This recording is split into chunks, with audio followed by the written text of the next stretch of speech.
All right, guys, we're here with Tim from who also does a lot of podcasts. Who the Naysayers? Is it a podcast series, Tim, or what do you guys do up there? Yeah, no, it's a podcast, man. I'm up to like 215, 220 episodes or so and growing. It's Wow. yeah, and that's in less than 2 years. So it's been pretty cool. Yeah. Because I was looking through your bio. You do a few things, like a lot of things that we want to talk about, actually. So let's start with a little bit of your background. You're in Nova Scotia right now, right? Yeah. Yeah, Yeah. it's in a bit of an interesting backstory, man. I mean, I grew up in Toronto, and you guys got to realize that, and gals. I mean, I'm a boomer, so I grew up in the in the '80s. We were just not grew up, but I started my business career in the '80s, and it was we were just raised to climb that corporate ladder as fast as we possibly could, and it didn't matter how nice you were. In fact, nice was seen as being a weakness. Yeah. It was stop and get and so, dude, my late 20s, I mean, I was the poster child for what success was supposed to look like. I had one of the top paying sales jobs in the country.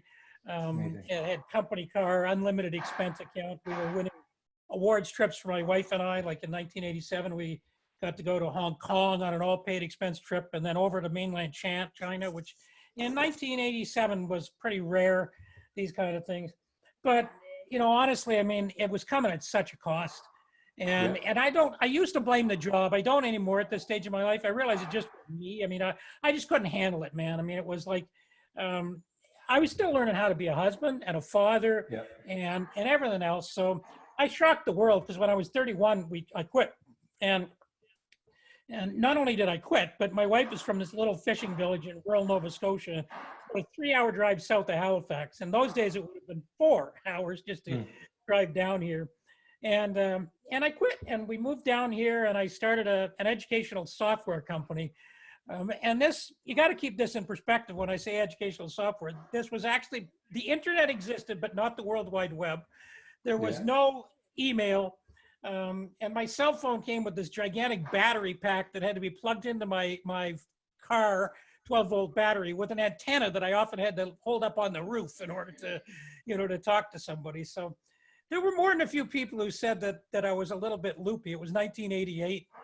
The economy was still in a mess because we'd had Black Monday, which before, just a couple of weeks ago, was the single biggest drop in the Dow Jones and the TSX in history, occurred Hmm. in the October of 1987. And 88, I'm starting a new business in the middle of nowhere. And it's 32 years later, and I'm still here. I'm on to my fourth business, and I mean, I guess one of the reasons I'm trying to do as many of these take advantage of many of these opportunities to speak to people as I can is that, I lived through Black Monday. I owned a business through 9/11. I owned a business through the dot-com crash, and it was a software business. I owned a business through the 2008 financial crisis. I had my own sets of problems, like Yeah. my key supplier, really the partner would be the best word for it, was a $300 million company in the US one time, very profitable company. But they got bought out, and basically for the purposes of closing them down to eliminate competition. Yeah. Yeah. So with no warning, I lost $500,000 worth of purchase orders overnight that I couldn't fulfill. And now we're going through it again. So I know everybody's saying it's unprecedented, we've never seen it before. I'm not minimizing what's happening from a health standpoint. I mean, I think every life that is lost to COVID-19 is tragic. And I Mhm. feel for all the families that are being impacted. And I'm not minimizing the people that have lost their jobs or even the businesses that are being harmed, or some might even, not make it. But I am here to say that, in terms of the economic challenges, we've faced this kind of stuff before. My parents faced 2 world wars and the Great Depression. Yeah. People still can prosper. And and what I will say is, if history tells us anything, it's in times like this when the greatest innovations and the greatest amount of future wealth is being created. I mean, it's just history just tells us that. It's an undeniable truth. So Yeah. long answer about how I ended up in Nova Scotia, but No, I appreciate that because I mean I think we can mine a lot of information out of that. Coming out, starting a business right after an economic crisis, a year after Black Monday. Can we talk about that? Like, how was that like? What was the yeah. environment look like? Well, I think here's the thing. I mean, I wasn't really even conscious of that. because, here, I think what's really important for people to realize is that, and I can say this after 32 years of entrepreneurship, most of the things we try are actually going to fail. It's just the reality. I mean, and any entrepreneur who's really had any degree of success, I mean, I took my software company to about 10 million, which ended up far exceeding my expectations. But by the time I did that, Ravi, it didn't even remotely resemble the business that I actually started. I mean, I pivoted 3 or 4 times, and then the last one was a really dramatic shift. I mean, I had started my business helping major corporations and government utilize technology, utilize computers to teach. And I was at the ground, really at ground zero, if it's a bad analogy these days, but I was at the origin of computer-based training is what they called it in those days. Or actually, it was first called computer-assisted instruction. And then CBT and, now e-learning and all sorts of other things. But I was trying to help big corporations because that's where my sales background was. And I did okay at that. Truthfully, I was making a decent living, but not much more. Like it was as if I'd made myself a job, which in the short term was all I'd originally wanted. I used to tell people I want to put a roof over my head, keep food on the table, and live in this little fishing village where we don't have to lock our doors at night and raise our kids in the country and all that. And that self-limiting belief held me back for a while because that's exactly what I did until I started to, to shoot higher. But I ended up hitting it by switching and pivoting completely over to the adult education marketplace and partnering with the company that I mentioned. There was a company in the States called Jostens Learning, which was owned by Simon & Schuster. So I figured they were a pretty stable partner. And we partnered. They had a wonderful adult literacy and numeracy program, which was totally useless in Canada because the mathematics was all an imperial measurement, that there was no metric. And the English instruction, or the language instruction, had this hidden agenda of training people to be good Americans. So all of the lessons were about the U.S. Constitution and life in the barrio and all this kind of stuff, which just culturally just wasn't going to work up here. Yeah. So I invested money in hiring Canadian educators so we could sort of create a Canadian version of it, and that's the thing that scaled. And since then I've done a number of other things, and the most recent being my Screw the Naysayers podcast. But yeah, sorry. So you just painted like a really cool picture of being in your car on a car phone, plugged into a battery with an antenna out there, right? Yeah. Can you talk a little bit about doing sales in that environment? Like how was that like?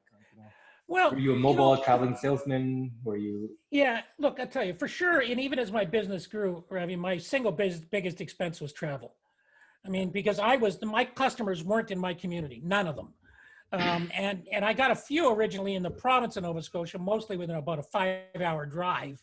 But ultimately, I had customers from coast to coast, and many of them were up in remote communities. I can remember Moose Factory, Ontario, which is a First Nation, which in the summertime, you had to take a helicopter in to get to it. In the winter, you could drive across the ice road type of thing. What it did is it fueled innovation. So for example, in, the parent company, not the parent, but my partner in the States, they had these labs all over the United States, but they were all accessible by air.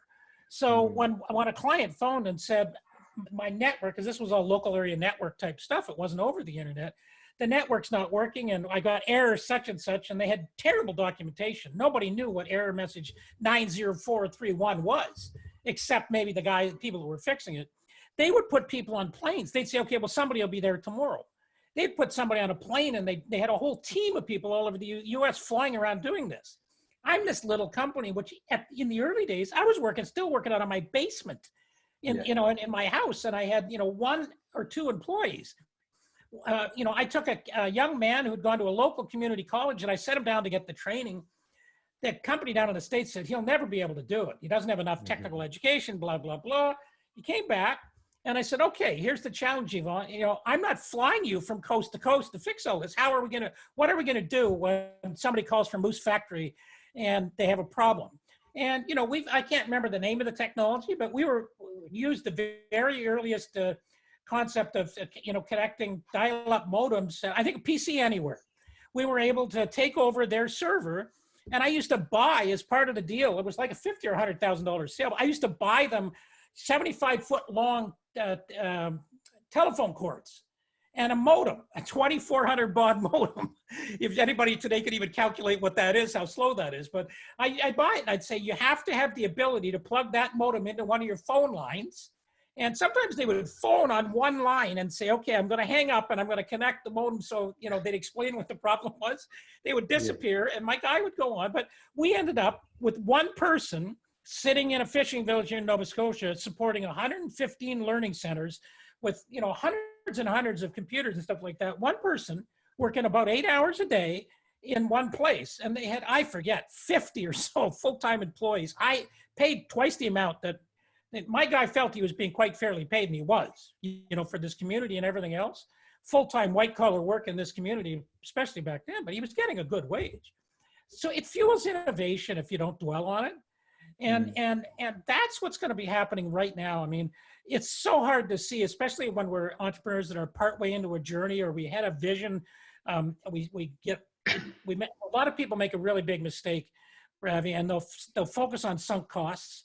They'll start saying, oh man, you know, I've got all this money invested and all this time, and now this comes along, blows me right out of the water. I don't even know where I'm at and everything. Well, protect what you've built by all means, because your number one goal in times like this is to stay in business.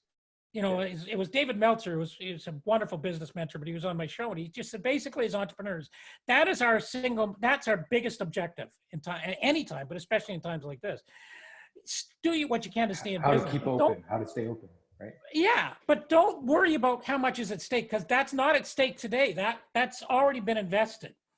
But the thing that you really need to be doing, you know, reflecting on right now is how is the industry that I'm trying to serve changing? How is it going to be impacted, pardon me, by what's going on right now?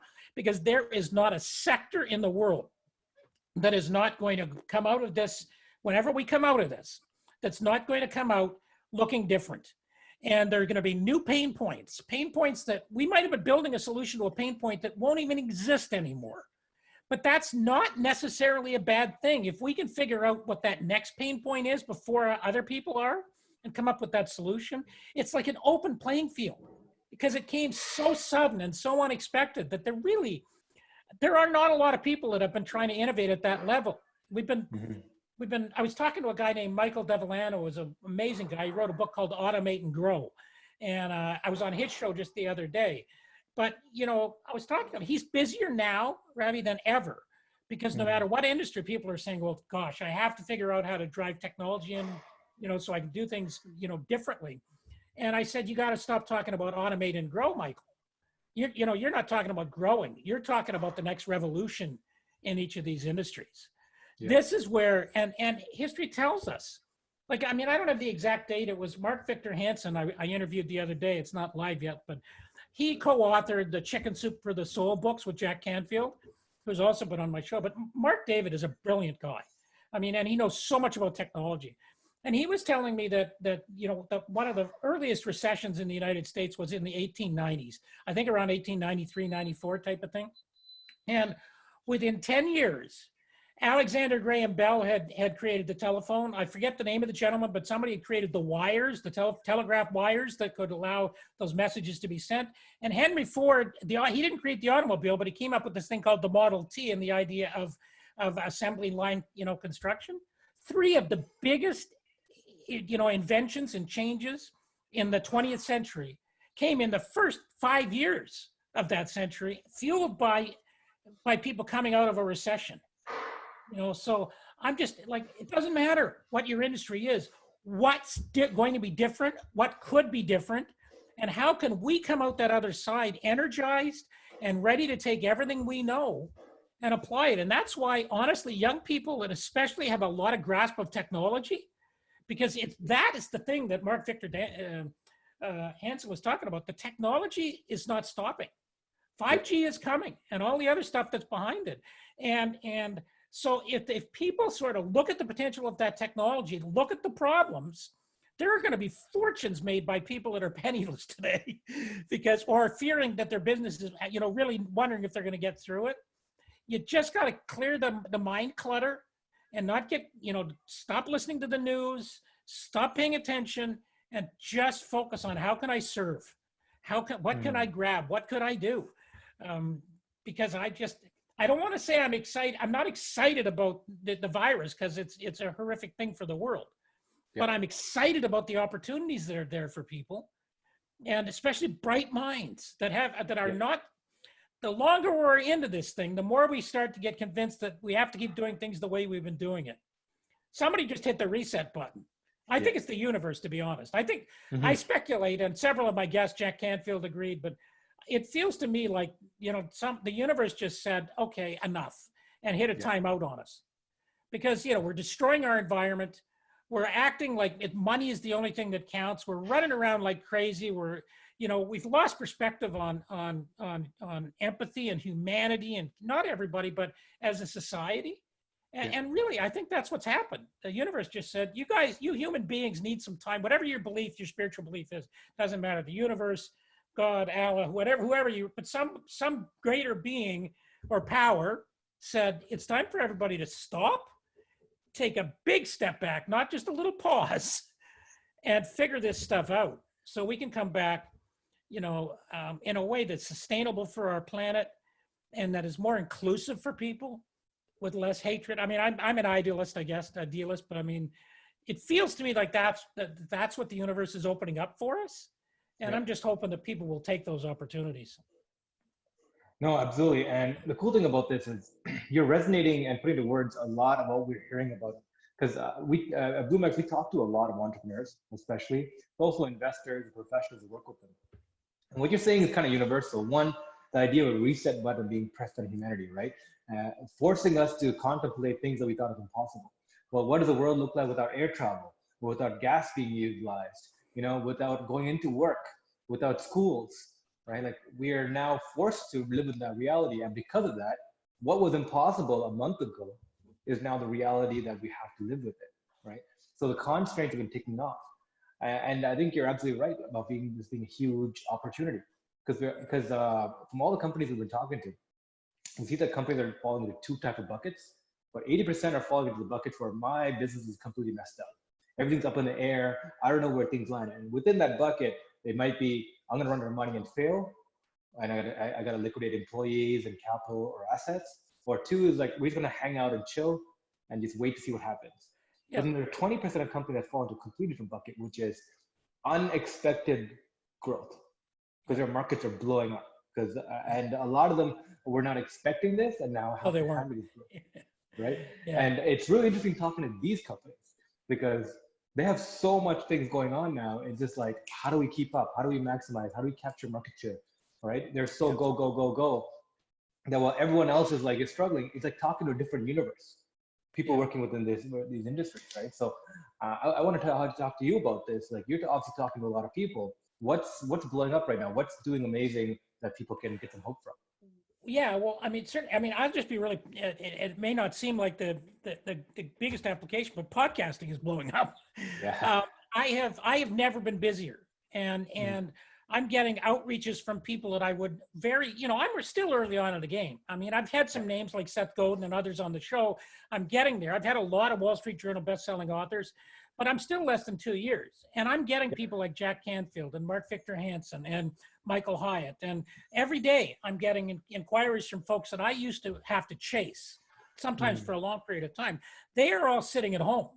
All of the people that used to be sitting on stages. So I would say to anybody who wants to learn from people, realize that people who used to have 300 days out of the year spent traveling and on stages, that they're at home. Yeah. So they're more accessible now than ever before. Anybody that's involved in helping with the automation process and the implementation of technologies is going crazy. There's going to be a revolution and I mean a revolution, not an evolution. Because Jack Canfield, for example, I mean, with Chicken Soup for the Soul, has one of the largest professional development brands in the world. And he said to me on my show, he said flat out, he said, we've been dabbling with, converting stuff over to online. We're not dabbling anymore.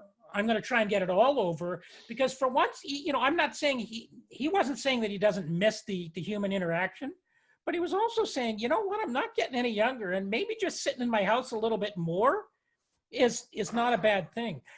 I think we're going to see, it's the leaders, it's the people that figure out how to help with that conversion using the newest technology. Because if everybody just, tries to go and, okay, we're all going to go, I won't name platforms, but I mean, to create little videos and little courses and make it all look, well, those things frankly don't work anyway. I mean, I've been in educational technology for 30 years. If you cannot completely remove the accountability and the human element from these things, it's the people that figure out the integration of the online delivery with the human being, massive opportunity. Like off the charts, because like Mark Victor Hansen was saying, he has seen demonstrations of people with 5G technology taking their cell phone, and a person's avatar. You're delivering training to me. I'm looking at my phone and I see your avatar. I can now grow that avatar to whatever size I want, including real life. So like Mark 6.4. I mean, it's literally like the holograms that we used to see at all this, the sci-fi type movies there. It's right there. It's right on the cusp. So people that have magnetic personalities that are really well known, that want to stand out, what would they pay for somebody that came along and said, look, man, I can help you do that without having to fly around, but you'll still, they'll feel the human connection to you. They'll still hear your voice when it's needed. You can still answer questions, but then they could be doing a bunch of stuff on the side. They don't have that skill set, Education is another place that has been ripe for disruption forever. We've all known it. I've talked about that with so many people. Seth Godin and I went really deep on that one in episode 100. But, the entire model at both levels, at the public school system and also at higher ed is completely broken. And they're both being exposed right now. But we're going to see, I think without any question, we're going to see a massive explosion in homeschooling. The trend was already there. I've talked to so many people, even before all this came down, that had just given up on the idea of just warehousing their kids in a classroom with 30 other kids, where they're all teaching to the lowest common denominator. I'm not blaming the teachers, by the way. I have huge respect for teachers. They're simply doing what the system is telling them to do, but the system. So people, you're going to have all these parents sitting at home trying to figure out, I've got to take ownership here, but I'm not a teacher. And I don't really, another thing that is talked about so often on my show, I probably at least 50 guests have spoken about the challenges that parents are having today with like early teen kids trying to figure out, how do we prepare our children for jobs that we don't understand? They probably don't even exist, but even if they do exist, we don't know what they are. Like we used to know how to prepare our kids. We don't, and basically it was about preparing them to go to college, to a 4-year college. We know that that's probably for most the wrong path now. We don't know how. And so people that come along and say, hey, I can be that virtual support or that virtual support team that's going to come in and supplement, because you're going to get stuff when you do homeschooling. You get stuff from the school districts. There's stuff you have to cover. But wouldn't you love to have certified teachers or experts in technology that could be doing labs with them on robotics or something interesting, so they could learn a skill while also about, say, collaboration or something, while also working on technology and building new skills? Like, it's almost as if instead of something just slowly building, there's going to be this massive opportunity for people to fill that gap. At the post-secondary level, it's the same thing. The gig is up. Harvard's still charging $70,000 for students to sit at home and take classes online. Well, if all I'm doing is taking classes online, there's every imaginable skill in the world available over the internet right now from some of the best minds in the world. And you might pay a little something, but you don't pay $70,000 for it. They've been selling nothing but connections. We'll give you a place to get connections, and I'll give you a place to and there are exceptions. I'm not saying in certain, like, you're in Waterloo, I believe, and I spent my childhood in Waterloo County. Waterloo University forever has created this culture and this eco community around it of technology, where everybody's benefiting from all that kind of stuff. But most of the colleges and universities that are out there just aren't doing it. And so how can parents, instead of the parent paying $200,000 for their kid to go to college, well, how could they be working with some really smart guys who have kicked, or women that have had great success? How could people like you help, or people that have been on your show help these 21-year-olds figure out how to capture opportunity and just go do it for a fraction of the cost, but still really viable? So, I mean, those are just three that, that come to mind, but that it really comes down to, I think every industry is facing disruption. So it's still back to that, what if the world didn't have, oil, or we weren't using all these kind of things? Certainly the environment too. Like it's ironic because as somebody who's, at my age of, a fair bit of my income comes from investment income. And so again, I won't name the company, but there's a company that's really big in renewable energy. And it's a wonderful company. It's going to be just fine. But I mean, it took a terrible hit in the market because the price of oil went down. And now they're saying, oh, because oil's cheap. And I'm thinking, well, that is a very short-term reaction, folks, because it's still not changing the reality that, we've got this problem called pollution. And oil's still a finite resource. But things in the environmental sector too, like the hardest part too, is to realize that, and again, after 32 years, flat out tell you, I've never, ever not been paid if I put a double negative, but I've always been paid when I put in my time and my effort to the best of my ability. But sometimes we don't get paid at the exact time we put the work in. Yeah. So depending on what your business is right now, I mean, I get what you're saying about people being chill, and I'm okay with that, but I'd still be using the time to be a little bit more chill. I'd be thinking, I'd be having a million what if conversations and putting the time in rather than just chilling, because you could put a bunch of time in now. You might not get paid for a while, but you will. It's just a crazy time, but it's no, absolutely. If we can stay healthy, the economics are going to sort themselves out, and the people with the right ideas and the right solutions will attract money like crazy, because the money's actually still there. It's just going to be more cautious about where it goes for a bit, I think. No, absolutely. I mean, talking about reaping rewards later on, like, funny enough, when we started with BloomX, like the podcast kind of came separately, but initially the idea was to go after this market of taking high-end workers, work and decentralizing it, or actually cutting away from the firm, like as Dan Sullivan calls it, right? The denaturing of the firm is happening because of technology, where companies no longer need to hire internally and keep people internally, put them in an office space, pay tens of thousands for the office space and all the training required to keep them and house them, but rather list the type of work they need and put them into a kind of a marketplace. And people just pick and do it and get paid based off of their ability and their results, right? So, I mean, working in sales, this is a no-brainer, right? Sales is 100%. You commit the sale, you get commission, you get paid, done, right? You see the transaction. Exactly. So we were initially thinking about doing this with sales last year. We went around a bunch of companies and started pitching them, especially SaaS companies.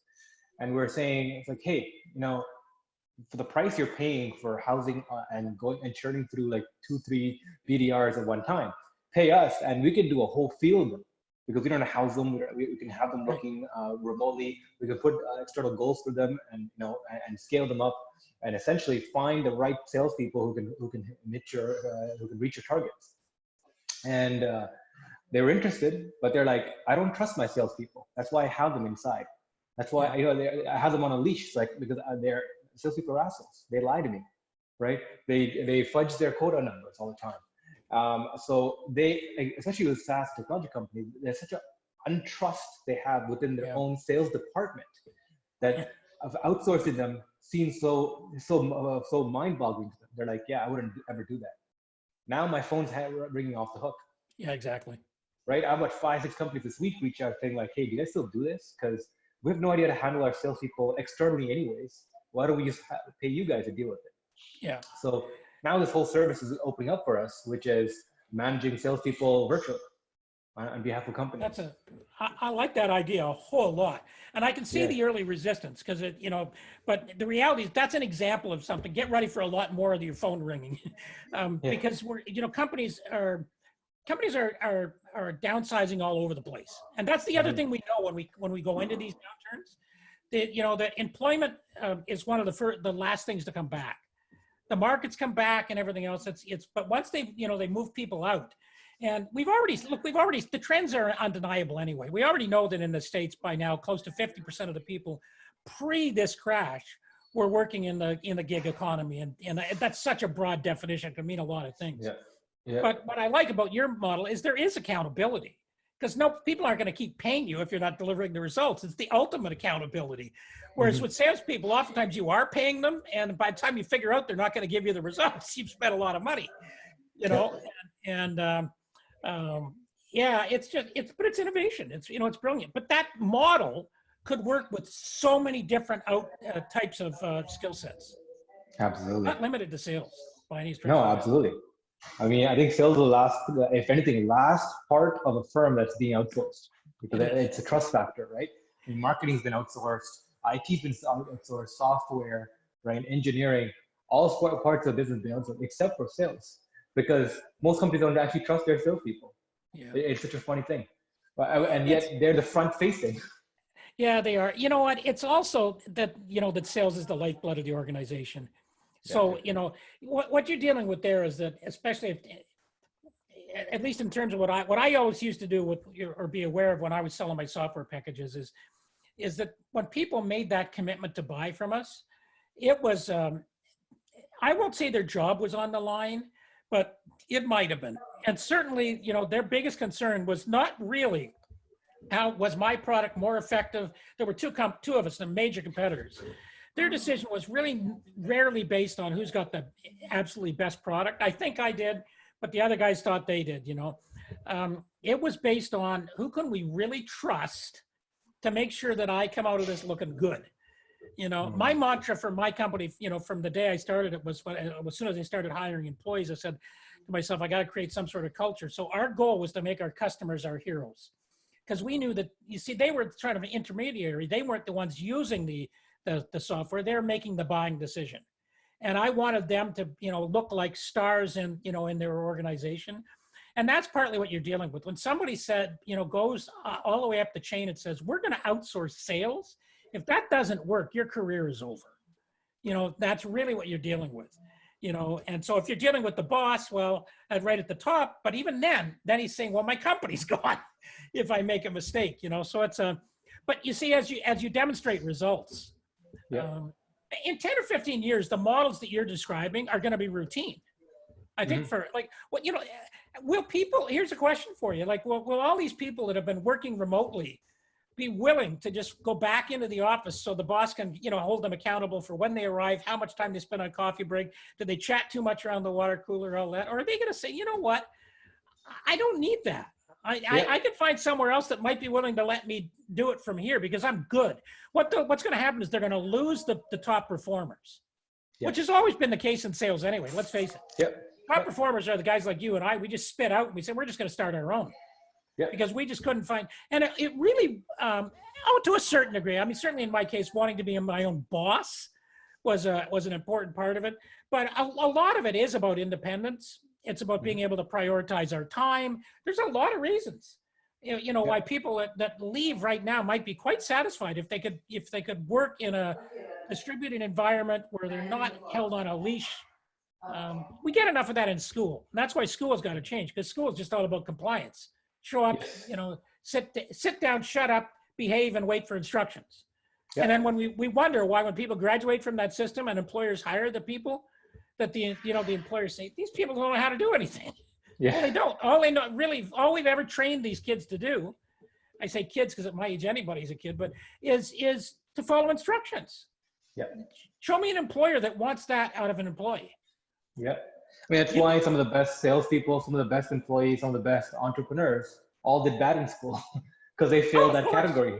Hey, right? Guy, 2.7 GPA at U of T, rocking it here. I mean, it's like, I've talked to so many people that haven't even gone.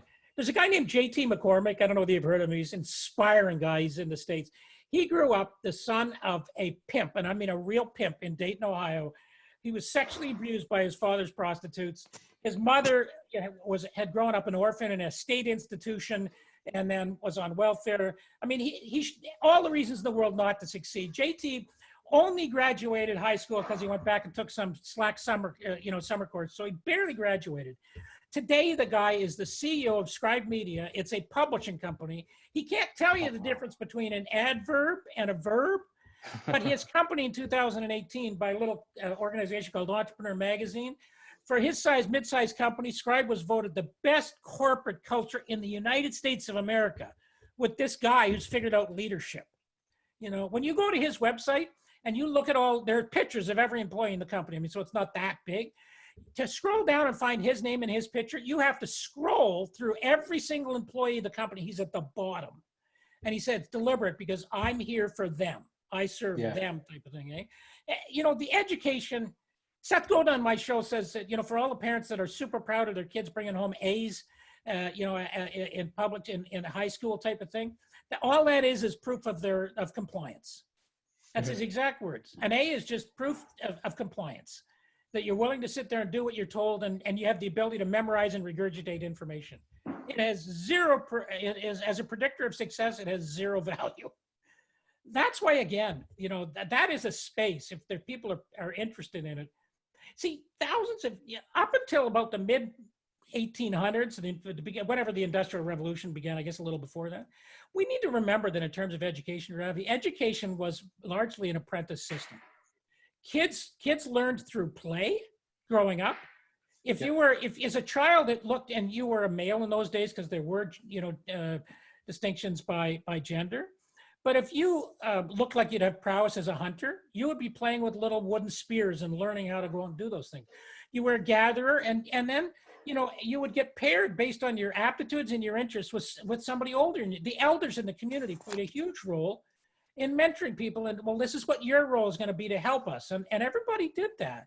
And it only changed when the Industrial Revolution came along, and all of a sudden, all these plant manufacturing facilities, as we would have called them in those days, they were pretty, you know, terrible places, but they needed an endless supply of people who would do tedious, boring tasks over and over and over again, that would be punctual and that would listen to instructions.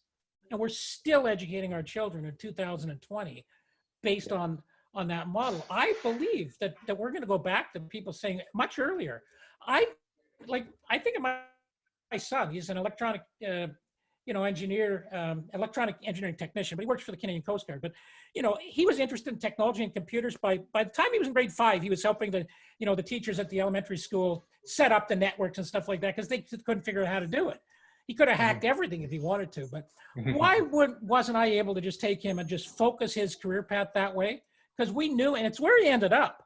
But all of the mindless struggles in school, and, you know, your kid doesn't pay attention, and he doesn't want to sit down, and he does, you know, and this and that. And, you know, he got through it, but it's ridiculous. He's really good at his job. When something's screwed up now and they can't figure out a solution in that office, I mean, he's the person that folks go to and say, Jono, how do we fix this? We've lost that. Those people used to be, you know, and especially with technology, we're just wasting such genius. People could be producing things at 17. And they are, but they could be doing way more. Instead, we got them studying Plato or something like that, you know, it's not going to be of any meaning. Yeah, I mean, absolutely. Like I think you hit a lot of things on the head, like apprenticeships on the way back. Mentorship is more valued than ever. It's because of all the stuff that you need to filter through, right? And I really like some of the points you're saying about, you know, the Industrial Revolution has changed us. And we're on the precipice of the 4th Industrial Revolution, right? So again, I think the economic forces are changing our institutions again. Our forces have changed, and this is the catalyst. This is really the catalyst. It's a catalyst. That's the right word. It's a catalyst. I mean, it was happening anyway, but it was way too slow. This is going to be a catalyst for exponential change. I'm quite convinced. No, absolutely. And I mean, on the show, we talk a lot about one of the co-founders of AngelList is Naval Ravikant. And he talks about this a lot, where he's like, technology is shifting us culturally backwards in time, right? So the previous Industrial Revolution took us and put us into these workers in government jobs or these stable corporate jobs. We take 30, 40, 50 years. You come to the institutional environment, school, where they make you more passive. And you kind of just like, you become part of a cog in a larger machine, and you withdraw salary from it. But now with machine, well, people are becoming more independent again. Just like you used to be a hunter or a farmer back in the day, like you mentioned, right? Like you're farming your own field, you're growing it. You're responsible for your own production, right? Exactly. And from harvesting from it. And the fruits of your labor really become what you harvest from. Yeah. Right? And it's the point you made about your business model is that people will actually get paid based on the value of what they do. and which is what, when we're an employee, we're trading our time for money. Any way you might want to cut it, that's really what we're doing. Now, this has been going on forever, but I will tell you that in 1988, when I sort of broke free from that, it was a pretty rare thing. Yeah. Certainly way more people were starting to do it anyway, but we're going to see an explosion of that. I mean, I would just say to anybody at any age, but certainly people of, 35, 40 and under that have confidence in their ability and that are willing to learn and put the time in. Oh boy, you're living, you may not see it now, but you're going to look back in 10 or 20 years and say, 2020 was actually the beginning of the golden years in terms of all the stuff we thought we had to put up with. Being told when to go to work, an hour in a commute every day. Just think of the pollution impact of everybody getting in their car every morning and driving to work, or even public transit or whatever. But I mean, if people weren't having to use their vehicles for that kind of, even if you still have them, you'd use them a hell of a lot less. You could you could live in a community closer to whatever you're doing. The other thing I would throw out there that I think people shouldn't lose sight of, I suppose we always think of these big technological opportunities, but I think there's also going to be massive opportunities locally. I think what we're going to see is that you touched upon it. I mean, when you talked about it in the old days, you sort of were responsible for everything. And people are going to be looking at, okay, if this happens again, and let's face it, it's likely to, how can we be better in control? What could we be doing in our local communities? Maybe we should be looking at these food systems that we've already been pretty disgusted with anyway, for health reasons and everything else, and saying, you know what? No, I'm not going to the box store for my fresh produce anymore. We're going to figure out how in communities, to build our own infrastructure and know what the hell's on it. It won't have you can grow anything inside now. Yep. Urban agricultural is an absolute reality.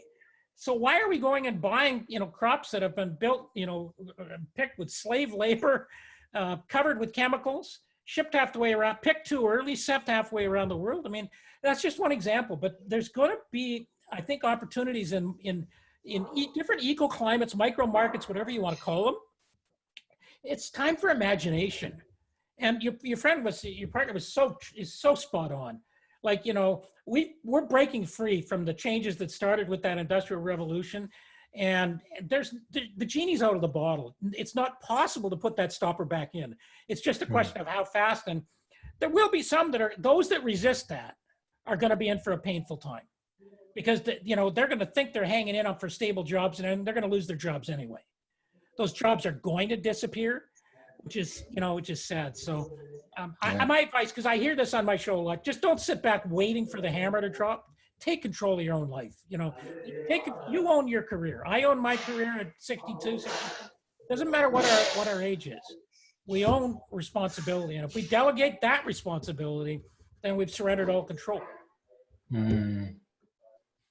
Yeah, I mean, so I think this is the fragility of our time, right? I think people have a lot more time now, which you touched on earlier on. People have a lot of time. They're trying to connect virtually, and everyone seems to be in a weird mad dash, while also being kind of laid back and waiting to see what's happening on, right? Trying to figure out what's working and testing out things, trying to keep things still running, but also waiting around to see, how things are shifting, waiting for the ground to stop shifting under our feet, right? I mean, what would you do if you were in that position where you're starting from ground zero?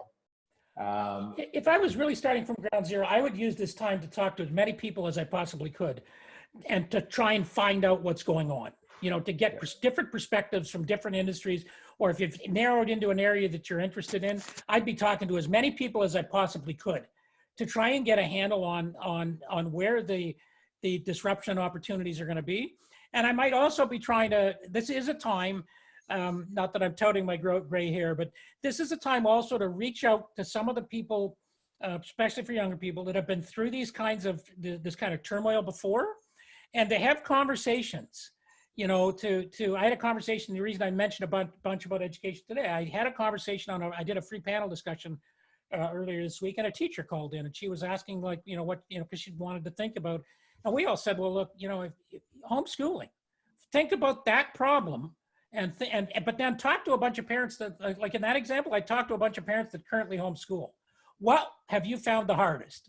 What would it have been nice if somebody had been there to help you, with that type of thing? I mean, probe in that way, and then talk to people that have built things, entrepreneurs that have built, not people, and I'm not belittling the folks that have built these magic one size fits all, all you have to do is take this course and set up this sales funnel and, this magic, one session on your defining your problem, one session on, there's a lot of those out there. And hopefully I'm hopeful that this downturn is going to wipe most of those people away because they're selling foo-foo dust. Doesn't exist. Yeah. Okay? People that have built something real. It doesn't have to be a tangible thing. Like if you're building that service, you've got people now calling you around that model. Talk to entrepreneurs that have taken an idea, put a real solution to a problem together. Not teaching somebody else how to start a business just exactly like yours, but somebody that solved a real problem for customers and getting paid for it. Learn from them. Yeah. The other thing is I think, look for opportunities to collaborate. Think about the new, I'm not going to get it right. Michael Davellano was talking about it, but he was talking about, things like oil, and transportation as being the old pillars of our economy. But now we need, it's things like technical law, technology, the knowledge on how to use the technology, relationships. Think about putting teams together that each person brings something different and figuring out, and then putting your own minds together and saying, well, because here you got a chance to have a lot of virtual conversations with people that might have complementary skill sets and have what if conversations. Yeah. What if we did this? Could we do that? If something starts to get you excited so you can't go to sleep at night, pursue it. Mm. That's the indicator. Yeah, that is the indicator, right? Like what you obsess about ends up really driving a lot of innovation, right? Because you're the one who was thinking about it. You're the one who's driving that forward. It also means, Ravi, like whenever you wake up in the middle of the night and you're thinking about an idea, and in particular, if you start making a list of reasons why you don't think it'll work, which is what most of us do in our subconscious mind with a new idea, that is an absolute indicator that you've hit on an idea that if you could figure out how to do it, would positively change your life and the lives of others. So I use that as a north compass. If something wakes me up or I can't get it the hell out of my head, it keeps coming back and I keep thinking, that's crazy.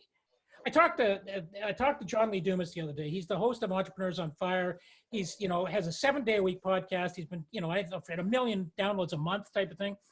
When he started his podcast, he took a mastermind with it, and he didn't name the person, but an individual that at the time was the top podcaster in the world.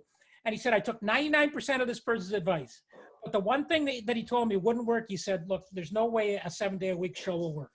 You're going to run out of ideas. People won't listen. You're going to burn yourself out and all that kind of stuff. And he said, I did it because I knew if the top people in this industry said it couldn't be done or that it would fail, that if I could figure out a way to actually do it, that I would win at a big level. So that's the other thing, take preposterous ideas. And when people say, that's stupid, you can't possibly do it, get 3 minds together and say, it's crazy, isn't it? But let's think about what we would get if we were able to do that. Yeah, and then reverse engineer it. And usually when we do that, we find that problems are solvable. Almost any problem is solvable it really is, if you can figure out the root cause of it. So that's what I'd be doing. Talk. Just don't just chillax and have a beer on your back deck or, watch Netflix, or whatever. I mean, I'm not saying you need a little break. That's great. But take at least a certain number of hours a day to really, because it's a blessing. We don't get these opportunities to say, I'm going to take 2 hours this afternoon and just brainstorm with a couple of buddies that I have a lot of respect for and just have what if conversations. Even in your case, sir, about the future of your business. Gosh, I mean, busy as you are, take an hour every week and get everybody together and just talk about something really random and preposterous, preposterous, and just say, well, because that might be your next generation of things, without sort of obviously taking the eye off the ball it's paying you, if that makes any sense. No, absolutely. No, I like it. I also wanted to touch upon this new thing you're working on. It's a film project, I believe. Yeah, I mean, I can't say too much about it, Rob, because I'm a cast member. So I'm under a non-disclosure, but there is something out there called The Social Movement. I would encourage people to look it up. It is the first series will be released this summer. It's a reality TV show, but the difference is they put teams together to solve really big problems. Like think problems that on a global level would seem preposterous. Like, you know, the team that I've been assigned to, you know, and I don't have the detail yet, but it's basically how can we solve all of the problems with education? You know, I mean, so that's obviously, it's crazy, eh? But, you know, they're bringing in people, entrepreneurs and people of all different ages from all around the world, and they compete in kind of a team environment. And each team is working on different problems. And then there's, you know, I don't know, like they keep so much of it secretive that I really can't say too much more because I don't know. But I would encourage, it's easy enough to find if people just do the social movement. Chris Lavoie is, Lavoie is the executive producer. And I know he loves to hear from people. I mean, he might be willing, probably could share a lot more, but I can't say much more than that. No, absolutely. I just saw the blurb on your LinkedIn, and I'm like, that sounds really cool and really interesting. Well, it's reality. Sorry, it's reality TV with a purpose, not some silly. You know, I don't want to say, but to me, Survivors. I mean, it's not about surviving. It's with a purpose, and the teams actually come out with equity in a company. Like the idea is for the team to build a company. Oh, wow. And okay. each of the teams to create a company, and everybody that helped with it will come up with a percentage of the company. So if it actually does become something, you do well. But I mean, at a minimum, you've put a lot of ideas out into the universe. And, you know, I think season one, I've seen the previews, and I can't say more, but I really encourage people. It's going to be on Amazon Prime and I think iTunes as well. But there's a really unexpected, you know, result there. So some awesome people participate. Cool. I'm looking forward to it as well, and I'll check it out. Yeah, so Tim, this has been great. I mean, you shared a really big wealth of knowledge, and I like how you compare our situation now to previous episodes that you've experienced yourself, you know, especially in terms of growing business and surviving through an economic downturn and seeing the opportunity, the silver lining in the storm clouds, right? I think I encourage everyone who's listening here to do the same. Start thinking about that. But we absolutely are on our end doing this, which is having as many conversations as possible, people like yourselves, because one, people have more time available, but two, also to find out what's working. You know, what are people working on, what's actually working, what's sticking, and how can we all collaborate together? So Tim, one of the things that we do is all our podcast guests, we actually bring them into a mastermind group, right? We call it a mastermind group, but it's literally just like putting a bunch of smart minds in a room and seeing what happens, right? If people make connections and go off and spin their own projects, perfect. But we're trying to do this at scale and see if, you know, how can we bring together multiple minds together and see what comes out of it, right? I mean, you've probably been a part of these kind of circles for a long time, so we'd love to have your thoughts as well. Well, I'm thrilled. Thank you very kindly. It's a brilliant idea. Perfect. Thank you. So we'll sign off here, but Tim, let's keep in contact. I really like the things you have to say and your wealth of information you have. We'd love to keep talking and sharing ideas. Brilliant. Thanks. Appreciate the opportunity. Thank you.